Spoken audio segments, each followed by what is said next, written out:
भारत के सबसे चर्चित भगोड़े कारोबारी विजय माल्या ने हाल ही में एक पॉडकास्ट में अपने शराब कारोबार, राजनीतिक दबाव और चुनावी चंदे को लेकर कई अहम खुलासे किए। उन्होंने बताया कि भारत में शराब का कारोबार करना और उसे चलाना बहुत ही कठिन था उनके लिए। आपको मालूम ही है कि माल्या शराब में बियर बनाने वाली कंपनी किंगफिशर और रॉयल चैलेंजर के मालिक थे। आजकल ब्रिटेन की राजधानी लंदन में रहते हैं।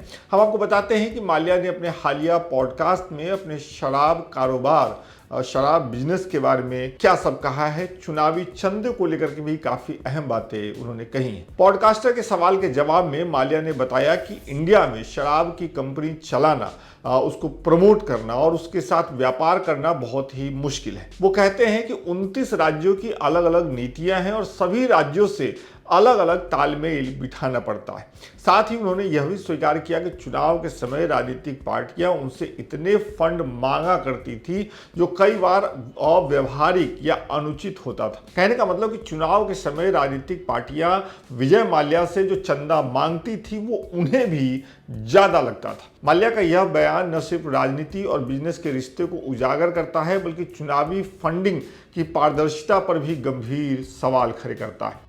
उन्होंने कहा कि मुझे 29 मुख्यमंत्रियों के गुड बुक्स में रहना पड़ता था क्योंकि वो कह रहे हैं कि शराब का बिजनेस करने के लिए अलग अलग राज्यों की अलग अलग नीतियां। राज शमानी के पॉडकास्ट में विजय माल्या ने चुनावों के दौरान शराब बांटे जाने को लेकर भी टिप्पणी की। जब उनसे पूछा गया कि क्या चुनाव में शराब बांटी जाती है तो माल्या ने कहा, हाँ बिल्कुल, शराब और कैश दोनों। उन्होंने कहा कि भारत में चुनाव के दौरान सबसे ज्यादा खपत शराब की होती है। जब पॉडकास्टर ने पलटकर सवाल किया कि क्या उन्होंने कभी किसी राजनेता को अंडर द टेबल यानी रिश्वत देने की कोशिश की है, माल्या ने इसका सीधा जवाब देने से परहेज करते हुए कहा कि मैं इसकी पुष्टि या खंडन नहीं करूंगा, लेकिन मुझे लगता है कि आप भारत को उतना ही जानते हैं जितना मैं जानता हूं। इस जवाब में माल्या ने साफ तौर पर हाँ या ना तो नहीं कहा, लेकिन उनका लहजा संदर्भ ये संकेत देता था कि राजनीति में रिश्वतखोरी एक ओपन सीक्रेट, खुला राज जैसा है। भगोड़े कारोबारी विजय माल्या ने भारत के कारोबार माहौल की भी आलोचना की। उन्होंने कहा कि भारत में कारोबार करना मुश्किल है। यहाँ का कारोबारी माहौल अत्यधिक नौकरशाही और राजनीति से प्रभावित है। माल्या ने यह भी कहा कि भारत में व्यापार करने में बहुत मुश्किल आती हैं क्योंकि तमाम कोशिशों के बाद भी लाल फीताशाही कम नहीं हुई है। आपको पता ही है कि विजय माल्या भारत में एक कारोबारी, एक समय में तमाम बड़े अखबारों में मीडिया के चेहरे और बिजनेस को प्रमोट करने वाले एक व्यक्ति के तौर पे जाने गए। अचानक 2016 में विजय माल्या देश छोड़ करके भाग जाते हैं। उन पे बैंकों से बड़ी मात्रा में लोन लेने और लोन न चुकाने का मामला था। वो ब्रिटेन चले जाते हैं, ब्रिटेन के लंदन में रहते हैं, जहां करीब 4 से 5 केस उनके खिलाफ चल रहे हैं।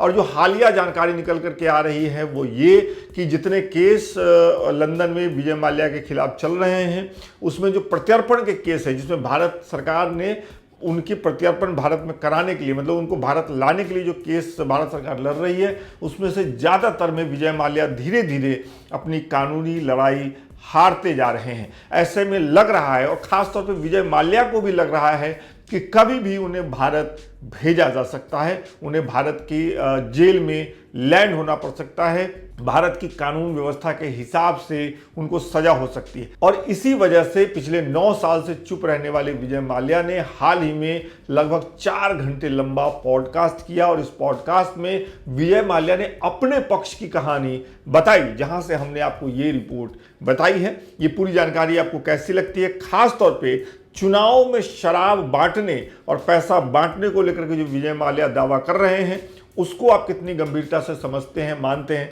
कमेंट करके जरूर बताइएगा। और एक चीज, हमने एक अलग वीडियो भी बनाया है जिसमें हम 4 घंटे लंबे विजय माल्या के इंटरव्यू में 5 कौन सी बड़ी बातें विजय माल्या ने कही हैं, अलग अलग बातें, उनको एक साथ रखा है ताकि आप आसानी से समझ सकें कि भगोड़े कारोबारी विजय माल्या के 4 घंटे लंबे इंटरव्यू में क्या सब है। वो वीडियो भी देखिएगा और इस पर अपनी राय तो जरूर ही दीजिएगा। बहुत बहुत शुक्रिया।